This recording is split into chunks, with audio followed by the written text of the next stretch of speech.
Hi guys, it's me, Miss Floric, and today I'm going to talk to you a little bit about textures. So today we're going to be focusing on how to make textures using a pen or a drawing tool.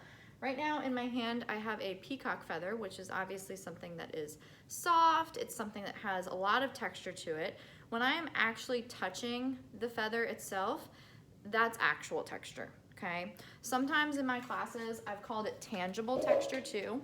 So as I'm doing these notes, I would like you guys to copy them down in your sketchbook as well. Okay. You can always go back and watch this video again to take notes. Tangible texture, it just means that you can actually touch it. You can feel it. So if I feel the board, it's smooth, it's hard, that's also tangible texture. All right. Simulated texture would be if I was trying to draw the actual texture of the feather. So if I was actually drawing using lines, that's all textures are. Kind of looks like an insect that I'm drawing. But if I was starting to use wispy lines to create texture, that would be another way to create texture. Invented texture basically just means that I am coming up with a brand new way of showing you a texture using lines or shapes. So for example, if I wanted to create some big circles, some little circles, some tinier circles, that's just me coming up with kind of a random design.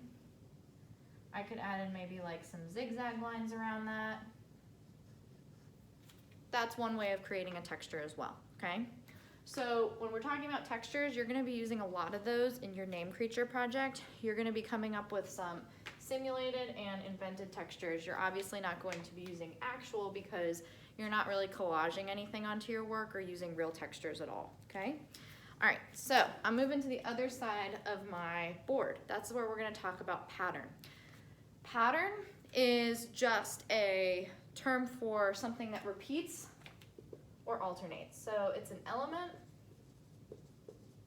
that repeats or alternates. When we're talking about pattern, there's a couple different types that you can draw. So if I'm focusing on a random pattern might just mean that I'm just putting something in random order. So I could be putting a line, a triangle, a circle, a wavy line, a square. None of that really has any rhyme or reason.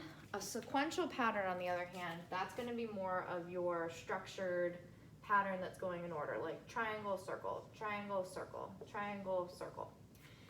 In your artwork, you're going to be using a variety of patterns. You're going to be combining textures and patterns together to create an environment for your creature. When you're working on this project, it's really important that you also think about the term contrast, okay? Contrast is any differences in art. So any differences, and I'm gonna say any harsh differences. So H-A-R-S-H, harsh. Harsh differences could be like black and white, thin and thick, maybe dark or light. Or if I'm thinking of textures, rough and smooth. So when you're working on your name creature, it's going to be really important, since you're using just black and white as your contrasting colors, it's going to be easy to use contrast there. But once we start getting into patterns and textures, it's going to be really important that you think about these two things. Thin lines and thick lines, I also think of that as like bold and delicate kinds of patterns, or your dark and light areas, because balancing those throughout your artwork is going to make it an even more visibly appealing piece, okay? So make sure that you take these notes. I'm going to put these terms, the big guys, kind of in these little clouds. And what you'll be able to do is take notes off of that and make sure that these are all in your sketchbook, okay?